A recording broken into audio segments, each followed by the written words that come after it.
Serial वसुधा की कहानी अब उस मोड़ पर पहुंच चुकी है जहां रिश्ते टूटने की कगार पर खड़े हैं और हर फैसला किसी की जिंदगी हमेशा के लिए बदल सकता है।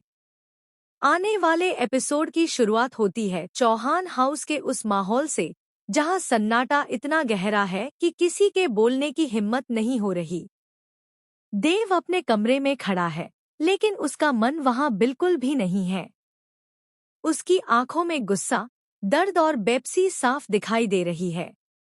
ऐसा लग रहा है जैसे वह अंदर ही अंदर किसी बड़े फैसले से जूझ रहा हो।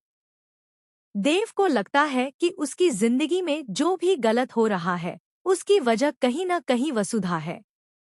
वह यह मान बैठता है कि जब से वसुधा उसकी जिंदगी में आई है, तब से उसके अपने ही लोग उससे दूर होते चले गए हैं। घर में रोज-रोज के झगड़े, गलतफहमियां और चुप्पी ने देव को पूरी तरह तोड़ दिया है। वह अब और नहीं सह पाता और आखिरकार एक बड़ा कदम उठाने का फैसला कर लेता है। देव अपना बैग उठाता है और बिना किसी को कुछ बताए घर से निकलने की तैयारी करता है। तभी वसुधा की नजर उस पर पड़ती है।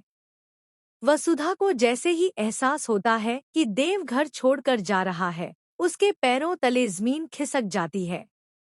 वह दौड़कर देव के पास जाती है और उससे पूछती है कि वह यह सब क्या कर रहा है।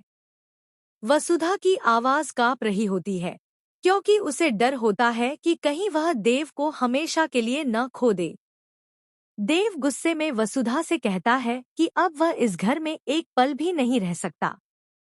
वह कहता है कि हर कोई उसे गलत समझता है और हर बार उसे ही दोषी ठहराया जाता है। देव साफ शब्दों में कह देता है कि वसुधा की वजह से ही उसे यह घर छोड़ना पड़ रहा है।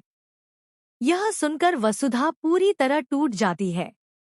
उसकी आंखों से आंसू बहने लगते हैं, लेकिन वह खुद को संभालते हुए देव को रोकने की कोशिश करती है। वसुधा देव का हाथ पकड़ लेती है और उससे विनती करती है कि वह ऐसा फैसला न ले। वह कहती है कि अगर उससे कोई गलती हुई है तो वह उसे सजा दे दे, लेकिन घर छोड़कर न जाए। वसुधा बताती है कि उसने कभी भी देव को दुख देने का इरादा नहीं रखा। उसने जो भी किया, दिल से किया और सिर्फ रिश्तों को बचाने के लिए किया। लेकिन देव उस वक्त कुछ भी सुनने को तैयार नहीं होता। देव के दिल में जमा दर्द अब गुस्से में बदल चुका होता है। वह वसुधा का हाथ झटक देता है और कहता है कि अब बहुत देर हो